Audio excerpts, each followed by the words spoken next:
Assalamualaikum warahmatullahi wabarakatuh. Waalaikumsalam.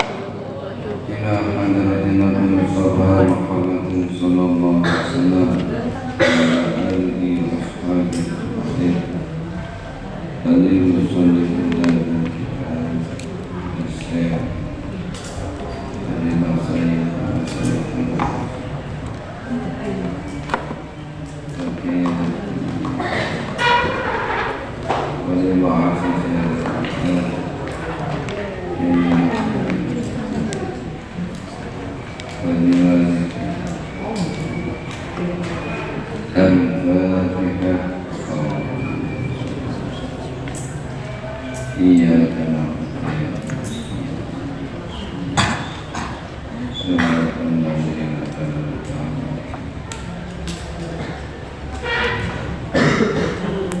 Bismillahirrahmanirrahim. Sujud sahwi utawi sujud sahwi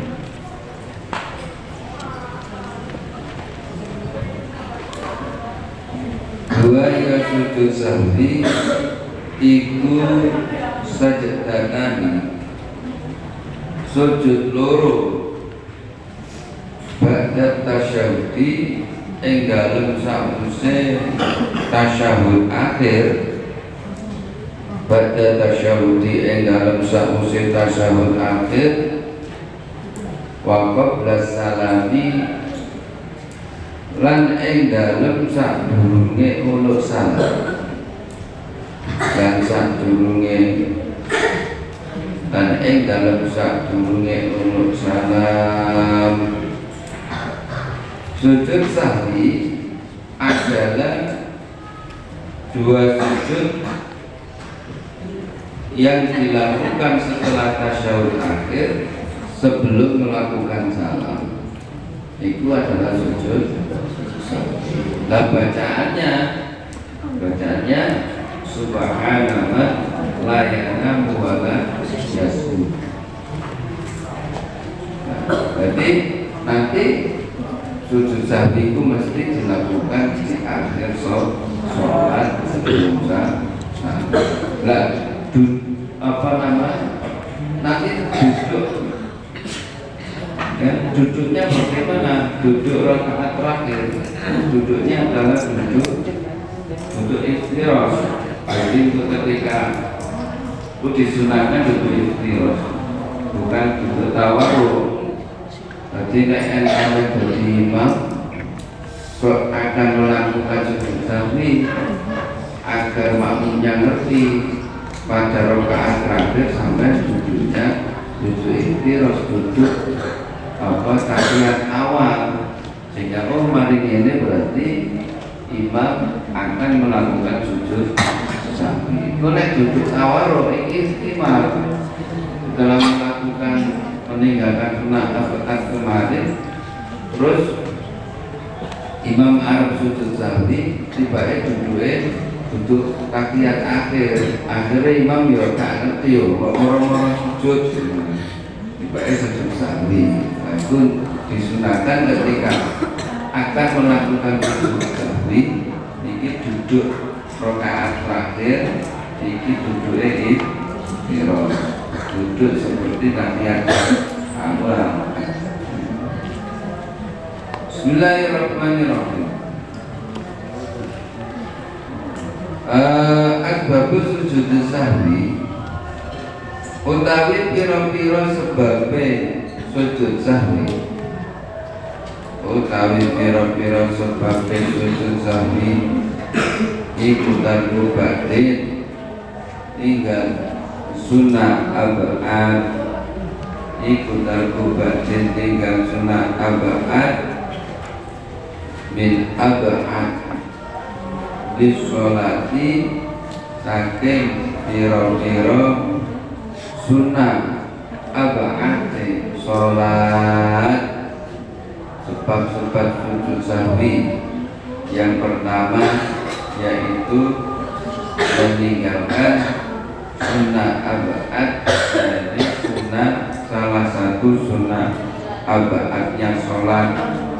Nah, kemarin berarti kita meninggalkan 7 ya, dan 1 dari 7 sunat abaat kemarin kita disunahkan untuk sujud sahwi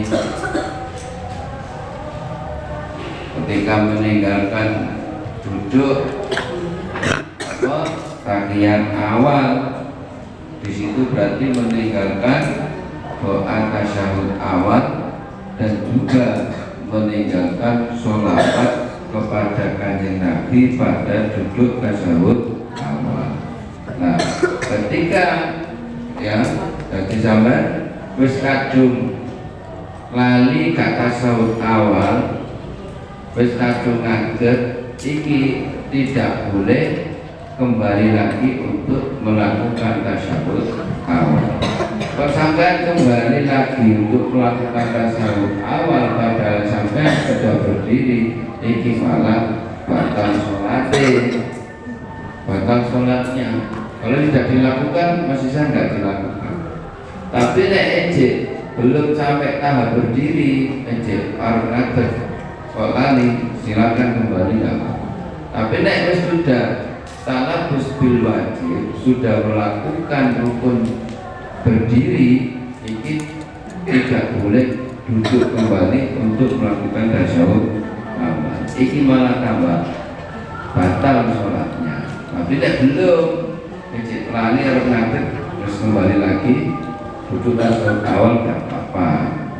Nah, boleh lupa sebelum salam kok ingat, oh aku mah belum melakukan tasyahud awal, maka disunahkan sujud sahwi dikarenakan meninggalkan sunnah abaat, yaitu meninggalkan tasyahud awal. Atau sudah duduk tasyahud awal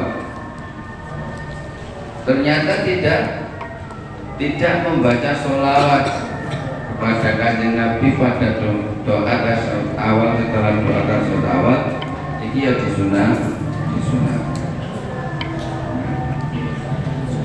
utawa tidak membaca sholawat kepada keluarganya Kanjeng Nabi pada tahiyat akhir, lupa, utawa pada umumnya meninggalkan doaku kunut. Nah, iki nek kadung mau sujud ya, sujud blek nek dengkule sudah nemplek nang ngene tempat sujud, iki sudah nggak usah kembali. Apalagi wis arep sujud balik meneh doa kunut, melakukan doa kunut, iki malah sholatnya batal karena kita sudah melakukan sujud. Langsung ditinggal saja kunutnya, nanti diganti dengan sujud. Berbeda dengan imam, berbeda dengan makmum. Nek sampai jadi makmum, nah pada di makmum, mari imam sami Allah liman hamidah terus kunut, tiba-tiba sampai sebagai makmum langsung sujud. Nah, iki maka harus kembali untuk mengikuti imam kunut meskipun sampai sudah sujud, itu beda. Tapi nek sampai sholat sendiri atau menjadi imam, ini kok sudah sujud meninggalkan doa kunut, maka tidak usah kembali. Nek kembali ya malah begitu juga pada waktu tahiyat awal bagi makmum, lupa imamnya tahiyat awal, makmumnya ngaten sudah berdiri. Nah, maka makmum ini harus kembali mengikuti imam untuk tahiyat awal.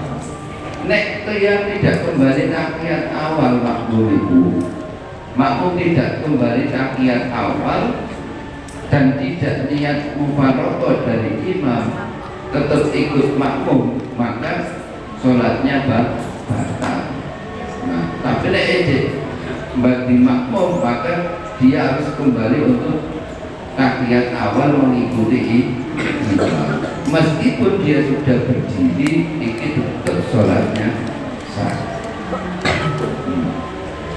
Dan seterusnya, nanggono lali membaca sholawat kepada kanjeng Nabi, keluarganya kanjeng Nabi dan sahabat kanjeng Nabi pada waktu doa kunut, berarti ya disunahkan sujud.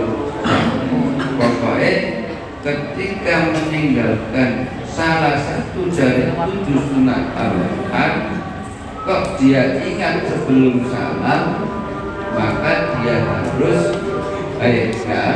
disunahkan untuk sujud sahwi. Kok ingat setelah salam, ya sudah, sholatnya selesai, tidak usah sujud sahwi. Karena sujud sahwi adalah 2 sujud yang dilakukan setelah tahiyat akhir dan sebelum salam.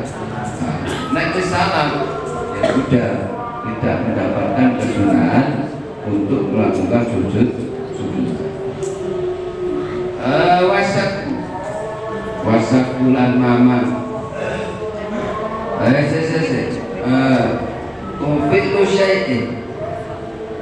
Fi'lu syai'in lan lakoni suwiji-wiji sahwan kelawan lali yubtilu kang batalaken apa amduhu nyejone sek as-sholata ing sholat kal kalami kaya gunuman al-qalili kang sedikit sahwan kelawan lali. Sebab-sebab sujud sahwi yang kedua, melakukan sesuatu yang membatalkan sholat ketika dilakukan dengan sengaja dan tidak membatalkan ketika dilakukan dengan lupa. Contoh, nangkene kaya bicara ngomong. Nah, ngomong itu ya, termasuk membatalkan sholat, baik satu huruf yang bisa dipaham atau 2 huruf. Lah, kok dilakukan dengan sengaja? Ini jelas batal. Nek tidak, ini tidak batal. Maka dia melakukan hal itu ketika melakukan bicara dengan tidak sengaja, ini disunahkan untuk sujud sahwi. Makan mari sholat ya, mari makan terus sholat, kemudian masih ada sisa makanan yang lembek nanggene untu ya, di sela-sela gigi, akhirnya waktu sholat lupa ikut ditelan, maka nanti disunahkan untuk sujud. Tapi nek gak lupa, moro-moro ditelan dengan sengaja, ini yang membatalkan sholat. Itu jenenge yubtilu abduhu as-sholata. Tapi ya ketika tidak sengaja kan gak apa-apa. Atau menambah rokaat, menambah gerakan, menambah rukun berupa gerakan, tapi dilakukan dengan lupa. Contoh mana, rukuk 2 kali tapi dilakukan dengan lupa. Ini nek lupa gak apa-apa, tapi nek sengaja menambah rukun, ini batal sholat, karena dilakukan dengan sengaja. Tapi kok tidak, ketika tidak sengaja, jadi ingat, loh, aku pada rakaat yang pertama kok rukuk 2 kali, aku lari, lupa, kelalen, rukuk 2 kali, dan dia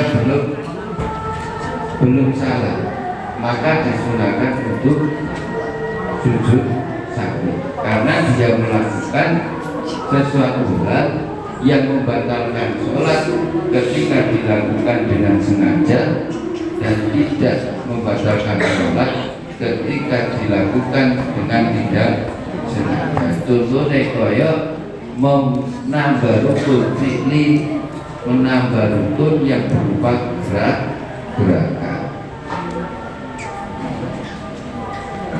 Itu yang kedua. Wasakulan mama, wasaku sing mama, wasakulan mama, wasakulan mama, firokaati, ing dalem piro rokaate sholat, ing dalem piro rokaate sholat, walau syakka, lamun mama sapa wong di adati rokaati ing dalem wilangane piro rokaat rupane alati rokaat sholaha kang lakoni sapa wong ing alati bana mongko terusno mongko nerusaken sapa man bana mongko nerusaken sapa man alal yakini ing atase rakaat kang den yakini wa tamama lan nyempurnaaken sapa wong as-sholata ing salat. Terus wasajadalan sujud sahwi, wasajadalan sujud sapa wong lisahwi krono arai lali, lisahwi krono arai lali. Asbabu sujud sahwi, sebab sujud sahwi yang ketiga yaitu ragu-ragu dalam jumlah rakaat yang dilakukan pada waktu sholat. Maka konsepnya dia harus melakukan, meneruskan rakaat yang diyakini, kemudian disunahkan untuk melakukan sujud sahwi. Tapi nek enek wong sholat, dek sholat Allahu Akbar waktu berdiri, burung ingat, loh, aku ini rakaat yang kedua atau ketiga, yang kedua atau ketiga, maka yang diambil adalah rakaat yang kedua, karena rakaat yang kedua ini adalah rakaat yang diyakini, yang nomor 3 adalah rakaat yang diragukan. Mesti harus diambil rakaat yang lebih kecil, karena mesti sing diragukan itu yang diragukan itu mesti sing besar. Aku iki rakaat nomor 2 apa nomor 3? Berarti sing diragukan adalah nomor 3. Sing 2 itu mesti dilakoni. Maka kita menghitung adalah rakaat yang nomor 2. Kemudian bana alal yakini, meneruskan rakaat yang kita yakini, yaitu rakaat yang nomor 2. ketiga, keempat, sebelum salam disunahkan sujud sahwi. Gak mungkin aku ini rakaat nomor 2 atau nomor 3 terus nomor 3 ya gak mungkin. Mesti yang diragukan adalah yang terbesar, yaitu nomor 3. Nah, setelah itu dia melakukan disunahkan sujud sahwi karena lupa dalam jumlah rakaat yang dilakukan di dalam sholat. Nah, itu konsepnya apa? Konsepnya diambil rakaat yang yakin. Jadi al-yakinu la yuzalu bisa. Maka sesuatu yang yakin ini tidak bisa dikalahkan dengan ragu-ragu. Mesti sing ragu nomor 3. Kita nggak boleh ambil nomor 3, mesti nomor 2 rakaat yang kedua. Itu termasuk bagian dari sebab-sebab disunahkan sujud sahwi. Kalau tak sujud sahwi ya orang apa, tapi dia mengambil rakaat yang kecil. Kok sehari gak sujud sahwi ya? Buruk sujud sahwi. Padahal aku mana ragu-ragu dalam jumlah rakaat. Terus kabur salah, ya sudah, sholatnya tetap sah. Bismillahirrahmanirrahim. Yang nomor 4, naklu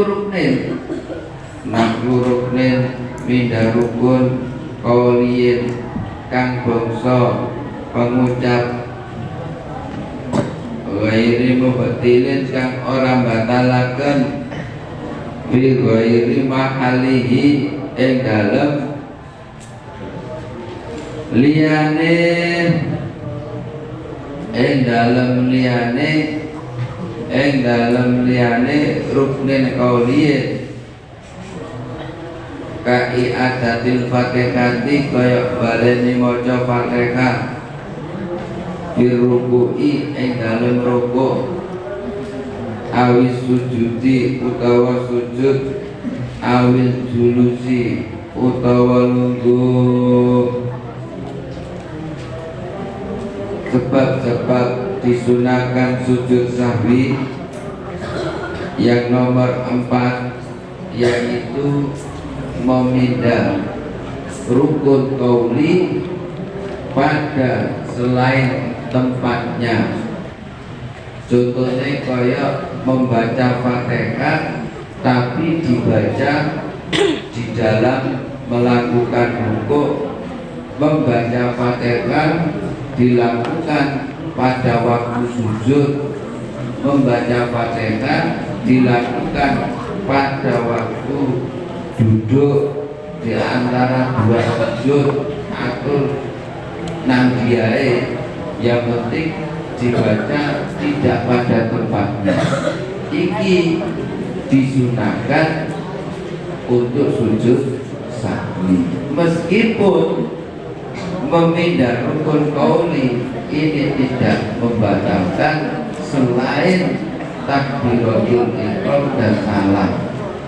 Bangku nek dhek memindah niat pada waktu takbiratul ihram, rukuk dhisik moro-moro takbiratul ihram, enggak bisa.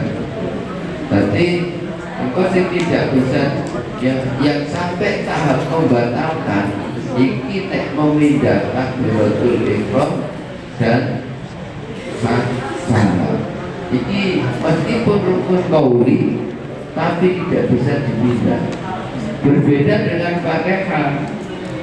Jadi pindah Fatihah tidak pada waktu duduk, setelah takbiratul ihram, dibaca pada waktu ruku. Iki ya sholatnya nggak batal, cuma kurang pas, terkesan nanti lakbun. Tapi nek dhek niat bulinan iku ya bisa membatalkan jarak, ora lali, ora opo. Jadi rukun qauli ini ketika dipindah ini disunahkan sujud sahwi. Nah, rukun qauli di sini selain takbiratul ihram dan salam.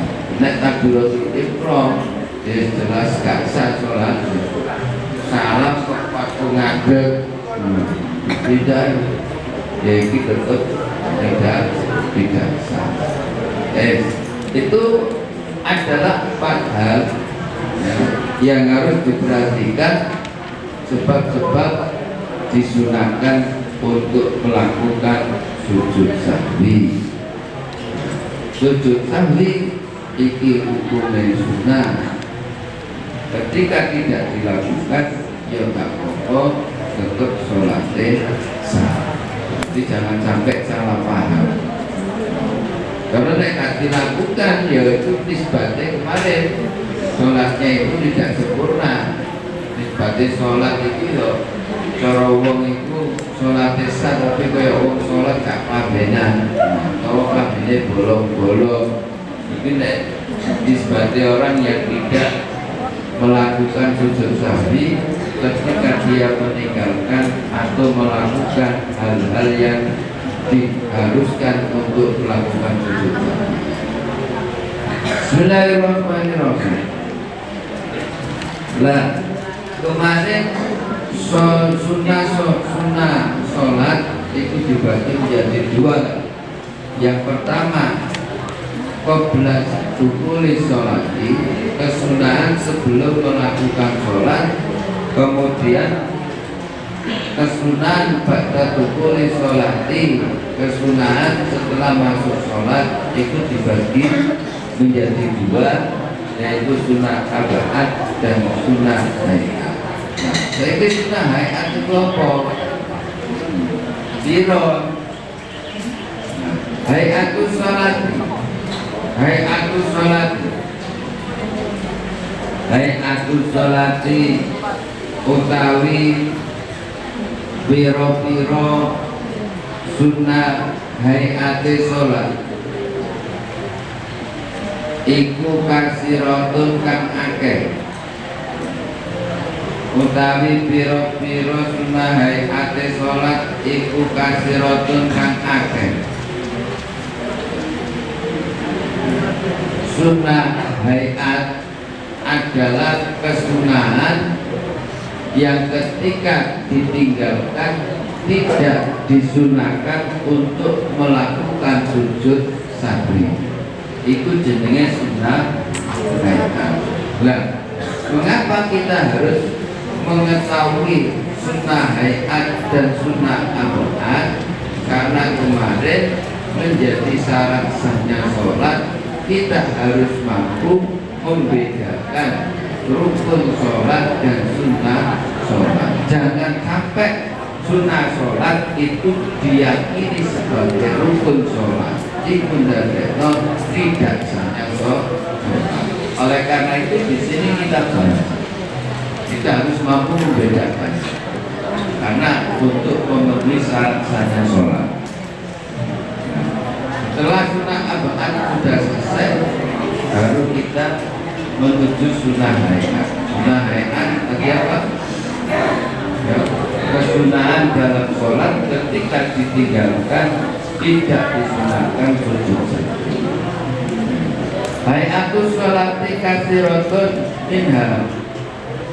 minha itu setengah saking kasirah. Raf'ul yadaini utawi ngangkat tangan loro, muqabilal mankibaini kan bandingi pundak loro,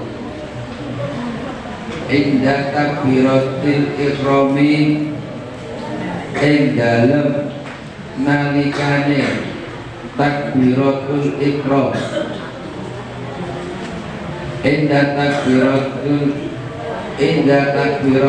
ihrami ing dalem nalikane takbiratul ihram wa inda ruku'i lan ing dalem nalikane tangi saking ruku wa indal ruku'i lan ing dalem nalikane ruku wa inda ruku'i lan ing dalem nalikane ruku wa inda ruku'i lan ing dalem nalikane tangi minhu saking ruku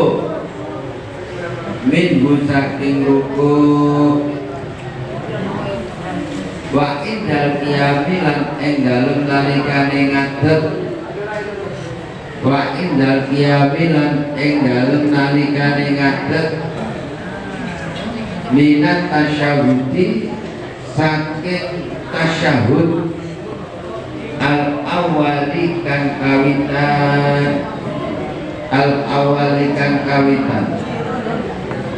jadi sunnah hayat yang pertama yaitu mengangkat kedua tangan.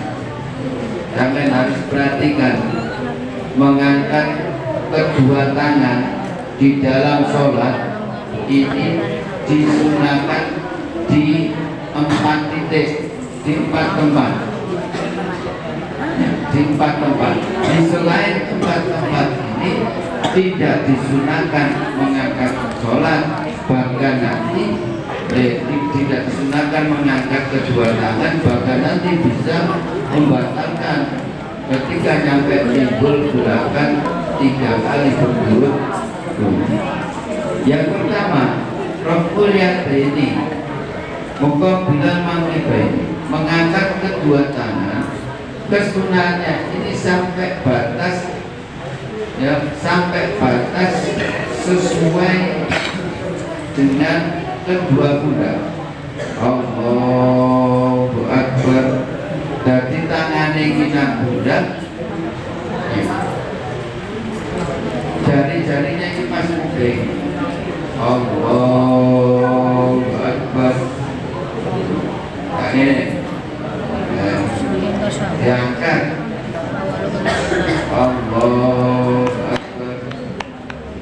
Mankibat, ya, muka bilal mankibat. Pas kenceng tangannya kedua pundak, otomatis tangannya kenceng kuping.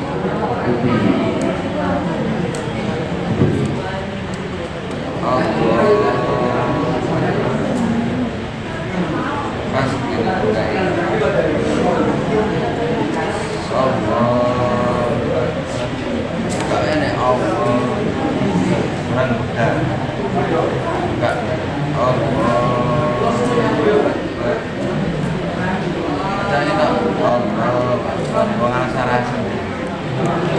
nanti kesempurnaan kesunahan itu mengangkat kedua tangan sampai pancer kenceng sampai. Nah, asal sunnah ya ini sudah bisa. Ketika tidak dikatakan raful yadain sudah melakukan kesunahan, tapi kesunahannya itu yang sempurna ketika kedua tangan ini dibuka nyampe kenceng dada. Nah, untuk kedua telapak tangan ini pancer meneku kupingnya. Yang pertama, pada waktu takbiratul ihram, Allahu Akbar, disunahkan untuk mengangkat tangan. Sing wajib itu mengucapkan Allahu Akbar. Cara menengahin Allahu Akbar. Gak apa-apa. Karena mengangkat tangan ini hukumnya sunnah. Allahu Akbar. Menang, gak apa-apa. Gak usah berbeda. Sing wajib itu mengucapkan takbiratul pertama Allahu Akbar. Yang kedua, wa inda ruku'i, mari maca Fatihah, maca surat, langsung Allahu Akbar. rukuk ini disunahkan mengangkat tangan.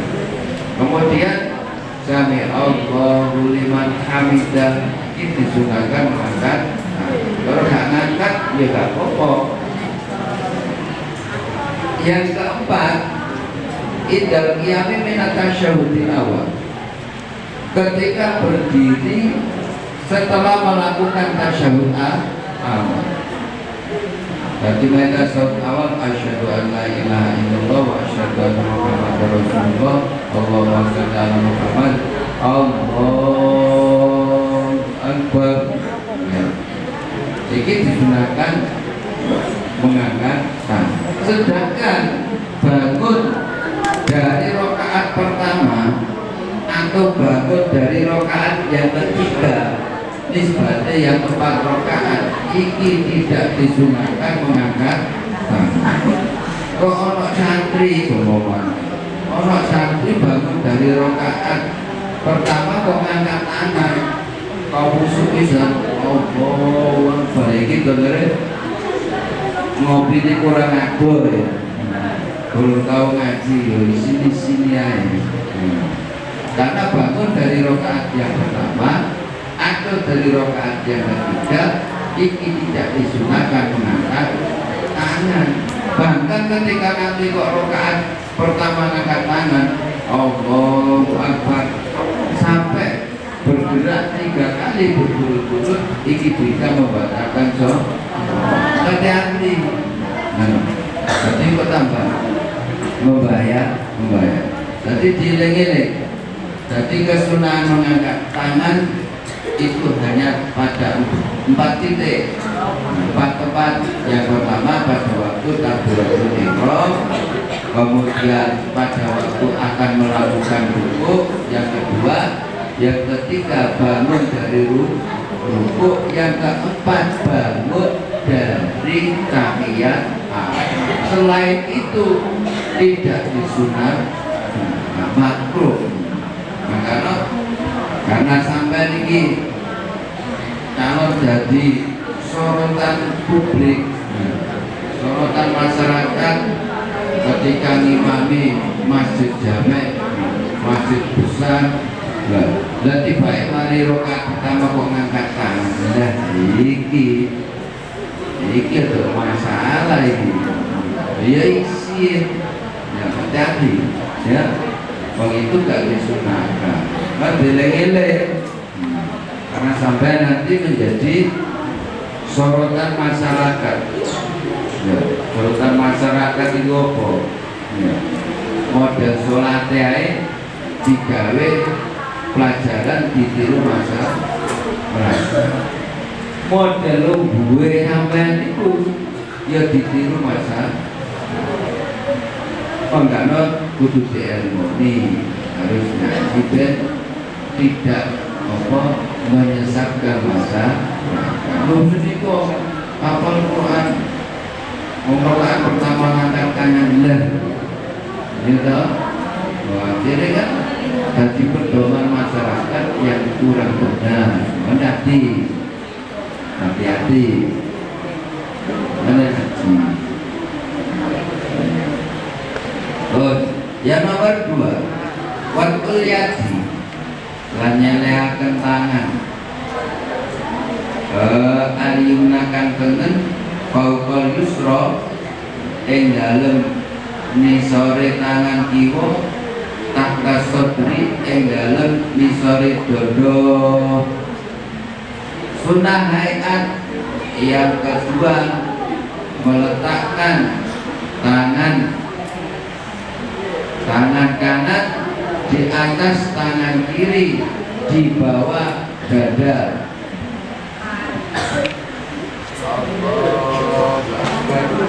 Jadi cekel pagelangane.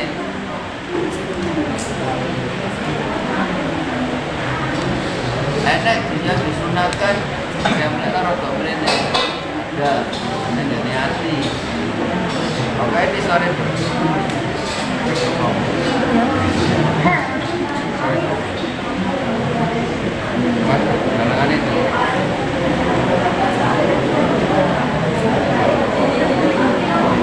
Mas Dodo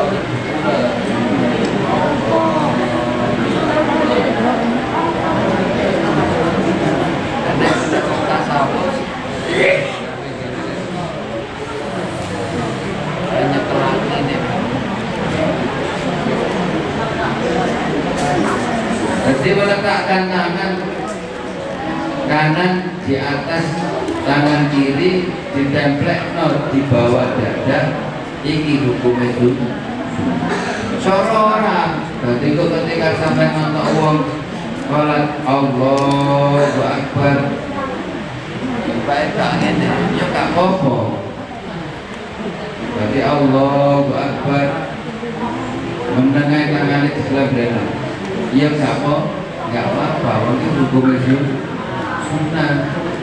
Jadi mau ketika nanti sampai lihat sholat orang yang model-model terus kanannya gak di ini ya gak masalah, bagus jenenge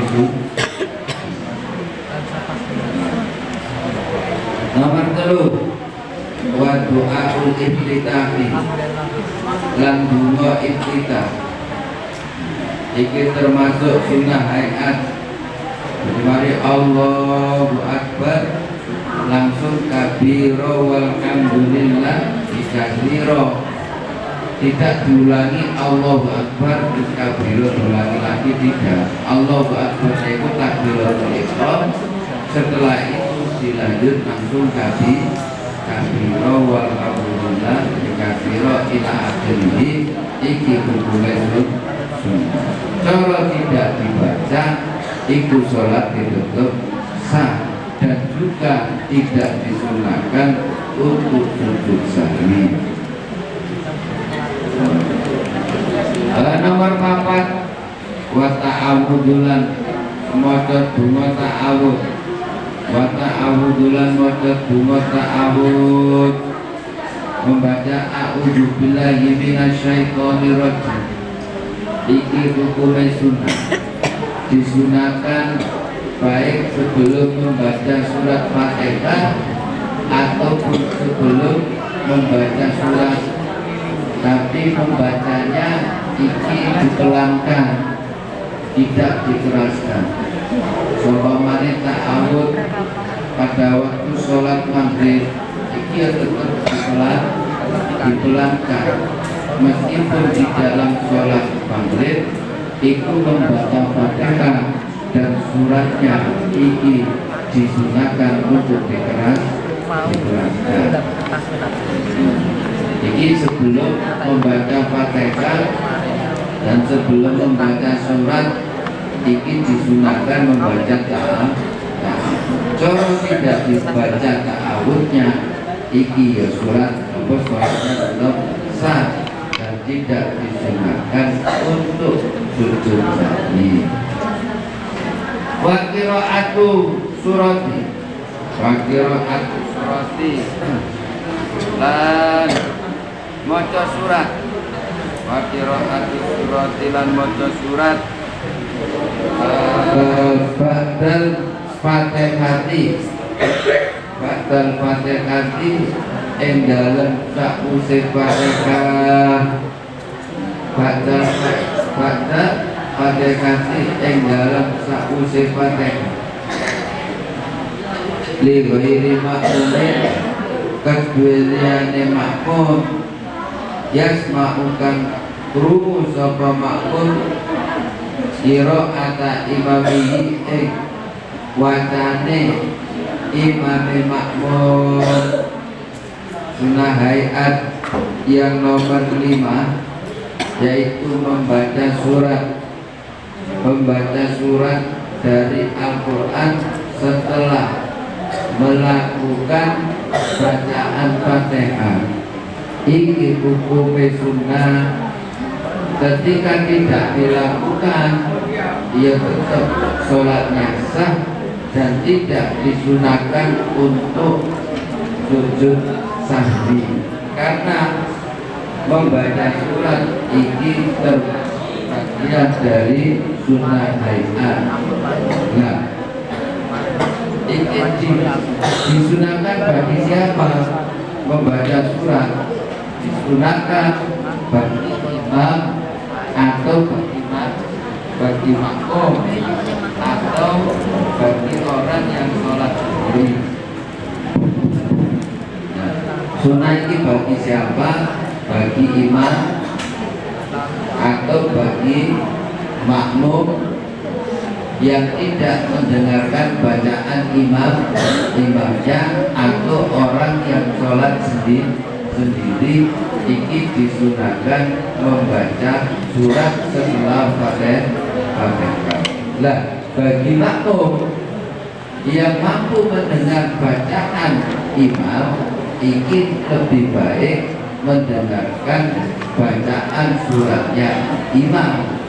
Tapi bagi makmum yang tidak bisa mendengarkan bacaan imam, maka dia tetap disunahkan untuk membaca surah atau sholat sendiri, atau sholat munfarid disunahkan untuk membaca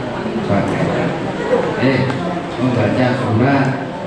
Nah, ketika tidak ketika tidak membaca surat iki tetap sholatnya sah meskipun yang kurang sibuk tetap sah dan tidak disunahkan untuk sholat sahih. Masalah surat, membaca surat itu hukumnya sunat bagi siapa? Bagi imam, bagi orang yang sholat sendiri, atau bagi makmum yang tidak mendengarkan bacaan imam. Nek makmum sing bisa mendengarkan bacaan imam, ini lebih utama mendengarkan bacaan imam. Sampean sholat tarawih ini nyemak bacaannya imam karena terdengar terdengar terus dewe gak apa-apa. Bismillahirrahmanirrahim. Wajahru lan banteraken wacan. Wajahru lan banteraken wacan bimau ihi ing dalem panggonane jahar. Wal isroru lan liriaken wacane. Wal isroru lan liriaken wacane bimau ihi ing dalem panggonane isror. Mengeraskan suara bacaan sholat di tempat disunahkan untuk mengeraskan dan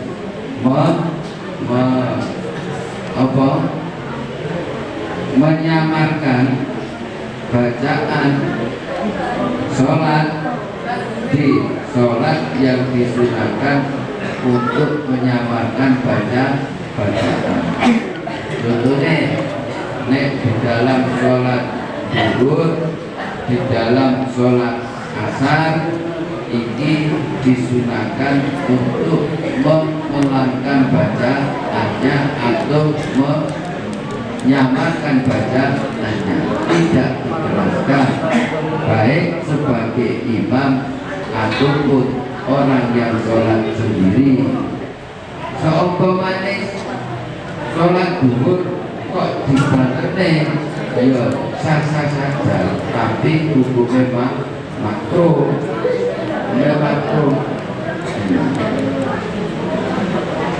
Kemudian sholat yang disunahkan dikeraskan bacaannya, ini berarti sholat maghrib, sholat isya dan sholat subuh.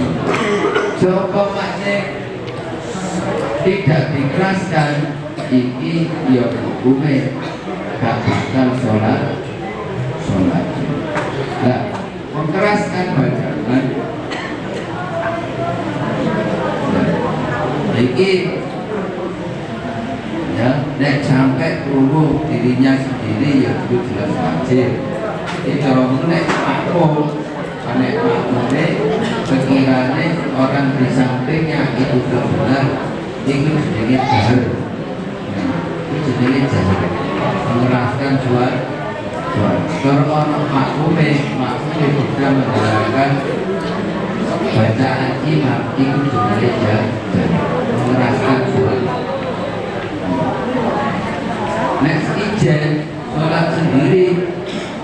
juga tetap disunahkan untuk mengeraskan suara pada waktu sholat yang disunahkan untuk mengeraskan suara. Ya karena batasannya kayak orang disampaikan sebelah itu sudah mendapatkan kesunahan. Seandainya tidak melakukan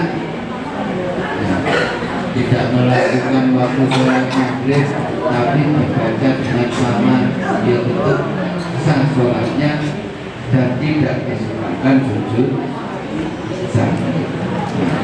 Mulanya apa? Memelankan, menyamarkan suara ataupun mengeraskan suara pada tempatnya ini hukumnya sunnah. Ketika ditinggalkan ini tidak disunahkan sujud sahwi dan tidak membatalkan sholat dan tidak disunahkan sujud sahwi. Bismillahirrahmanirrahim. Watakbiratu rabbi lan maca takbir nalikane tangi wal qabdi lan nalikane mudhun wa qabdi lan nalikane mudhun.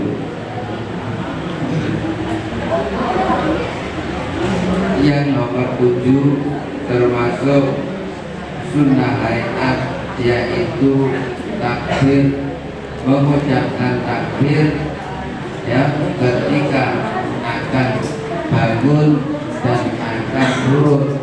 Dalam arti di sini adalah takbir istiqor, yaitu takbir yang disunahkan ketika akan pindah dari satu gerakan ke gerakan yang lain selain takbiratul ihram. Allahu Akbar, takbiratul ihram, terus arjuku Allahu Akbar. Nah, ini sebenarnya takbir ihram. Ini hukumnya sunnah. Ngangkat tangannya sunnah, arjuku ngangkat tangannya sunnah, takbirnya ya sunnah. Langsung menang butuh, langsung menang tiba-tiba butuh ya orang apa meskipun tidak mengucapkan takbir. Nah, yang nomor 7 adalah takbir ketika berpindah satu gerakan ke gerakan yang lain. Di sini dibacakan takbir, dibahasakan dengan takbiratul rabbi wal qabdi, maksudnya itu takbir intikal, yaitu takbir ketika akan berpindah dari satu gerakan ke gerakan yang lain. Itu hukumnya sunnah. Ketika tidak dilakukan, dia tetap sholat sholat sah dan tidak takbir apa sujud sah. Bismillahirrahmanirrahim. Wa tasbihu lan maca tasbih biruku'i ing dalem rukuk wa sujudi lan sujud. Sunnah hayat yaitu membaca tasbih di dalam sujud dan di dalam rukuk. Doai rukuk sujud berarti marinun subhana rabbiyal azimi wa bihamdi. Iku hukumnya sunnah, membacanya hukumnya sunnah. Kemudian ketika diulangi 3 kali ya hukumnya sunnah. Nah, ketika rukuk, ketika sujud subhana rabbiyal a'la wa bihamdi, iku ya hukumnya sunnah. Baca 1 kali berarti mendapatkan kesunahan membaca tasbih di dalam sujud. Ketika diulangi 3 kali juga mendapatkan kesunahan lagi mengulangi 3 kali bacaan tasbih di dalam sujud. Nah, makanya nek wong iki mau di dalam rukuk kok di dalam sujud sudah membaca doa, membaca tasbihnya ini otomatis sudah kumani. Jadi hukumnya usul. Orang menengahi penting kumani plek langsung balik. Tidak ya tetap sah karena dimana subhana rabbiyal azimi wa bihamdi itu subhana rabbiyal a'la wa bihamdi itu.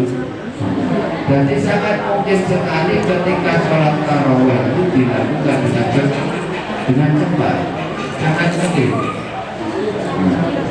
Sangat mungkin. Jadi saya sholat tarawih kok cukup ini tidak usah dikritik, tidak usah dibaitu, tidak usah dikritisi. Karena sangat mungkin sholat itu sangat cepat. Nah, buat sampai nggak patut sampai saat pakai tubuhnya terus minimal cepet-cepetan, ya kan? Nggak patut. Tapi nek untuk pedesaan mengetahui gue melakukan ngatur kok sampai tarawih 1 bulan lewat tuan gue so mengetahui gue ngatur kayak makso maka lebih bijaksananya dengan ini kita harus sudah sepakat masyarakat nah itu watak minulan moco amin guna hayat yang nomor 9 yaitu membaca amin. Membaca amin ini disunahkan setelah membaca Fatihah. Nah, amin ini nanti ada bacaannya sendiri atau baca amin setelah Fatihahnya imam. Dan sampean ketika setelah baca Fatihah sendiri ini juga disunahkan membaca amin. Ketika setelah imam membaca Fatihah kita juga disunahkan untuk membaca amin dari Fatihahnya imam. Bahkan ini termasuk kesunahan yang sangat nanti jadi mustajabah. Disunahkan bersamaan antara aminnya imam dan makmum. Makanya nanti disunahkan serta imam disunahkan untuk berdiam sejenak setelah Fatihah terus membaca ini gawe ancang-ancang untuk imam dan makmum dan aminnya baru itu ya. Berarti kesunahan membaca amin ini baik dari dia setelah membaca Fatihahnya sendiri atau setelah bacaan Fatihahnya ini, meskipun sampean belum selesai membaca Fatihah, dia tetap disunahkan. Makanya di dalam teknis kemarin membaca surat Fatihah kan harus mualah, tidak boleh terputus. Nah, nanti boleh tidak mualah terputus dikarenakan di dalam Fatihah kan tidak boleh diputus dengan zikir yang lain yang tidak ada hubungannya dengan sholat. Nah, nanti boleh Fatihah itu diputus dengan membaca amin karena Fatihahnya imam. Itu tidak termasuk zikir ajnabiyun. Nah, zikir di luar Fatihah, di luar sholat tidak boleh. Bismillahirrahmanirrahim. Wa qawlu sami Allahu liman hamidah. Rabbana lakal hamd. Lan ngucapaken sami Allahu liman hamidah. Rabbana lakal hamdu bil iktidali ing dalem iktidal kesunahan Yang nomor 10 yaitu mengucapkan sami Allahu liman hamidah pada waktu perpindahan rukuk ke i'tidal. Ini khusus perpindahan rukuk ke i'tidal tidak menggunakan takbir, tapi menggunakan sami Allahu liman hamidah, kemudian dilanjutkan dengan membaca doa Rabbana lakal hamdu milkus samawati wa milkul ardi wa milku ma syi'ta min syai'in ba'du. Asal kesunahan cukup Rabbana lakal hamdu ini sudah mendapatkan satu. Nah, tapi disunahkan juga diterus terusan yang lebih panjang. Ini beda nih. Yang pertama tadi disunahkan takbir pada setiap perpindahan gerakan satu rukun ke rukun. Nah, tapi khusus pada waktu rukuk mau menuju i'tidal, ini yang disunahkan adalah sami Allahu liman hamidah dan doanya Rabbana lakal hamdu. Iki hukume sunah. Kok menengahi Mbak Bobo langsung ngadep berat, enggak masalah karena ini hukumnya sunah hayat. Kalau tidak dilakukan itu tidak membatalkan sholat dan tidak disunahkan sujud sampai, tapi termasuk melakukan kelakuan kok al-intirasu min jami'i jalasati Allah. Al-Fatihah.